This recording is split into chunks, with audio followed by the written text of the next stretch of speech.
Programang ito ay rated SPG. Striktong patnubay at gabay ng magulang ang kailangan. Maaaring may masiselang tema, lengguwahe, karahasan, sexual, horror o droga na hindi angkop sa mga bata.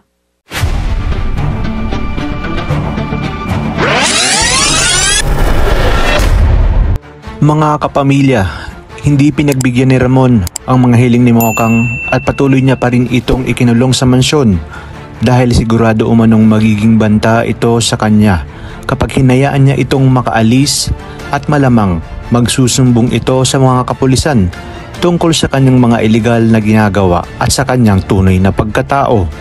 Samantala, inilabas na nga nila Rigor ang sketch ng mukha ng babaeng tumulong kila Tanggol upang makatakas ang mga ito. Kaya naman makikilala nila na si Chief Espinas ito.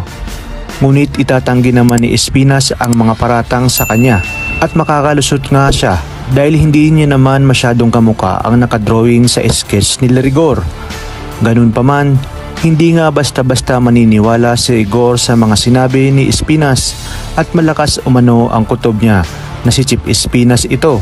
Kaya sigurado si Rigor na si Tanggol talaga ang sakay ng motorsiklo at pumatay sa mga Red Phoenix. Maya-maya pa, nagkamali nga sina Tanggol at Bubbles dahil akala nila ay hindi sila nasundan ng mga kapulisan sa isla. Ngunit hindi pa man sila nagtatagal ay nakita nilang kausap ng may-ari ng resort ang mga pulis.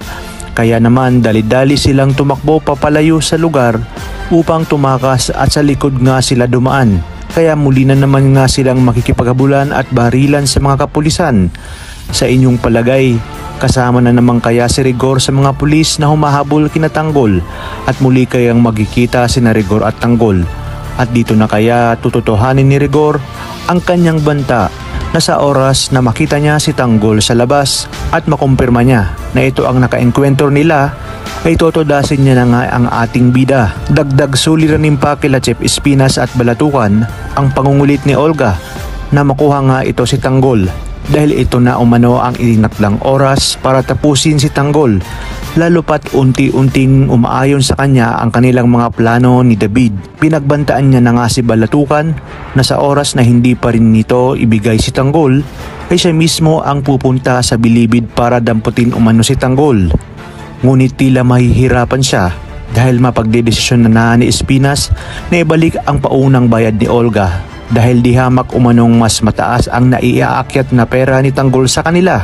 Sinabi pa ni Espinas kay Balatukan na hindi pa sila tapos sa problema dahil di pa nakakabalik si Tanggol, lalo na umano ngayon natagilid ang kanilang sitwasyon dahil naghihinala na si Rigor na siya nga ang nagpatakas kay Tanggol ng nakaraan nilang engkwentro.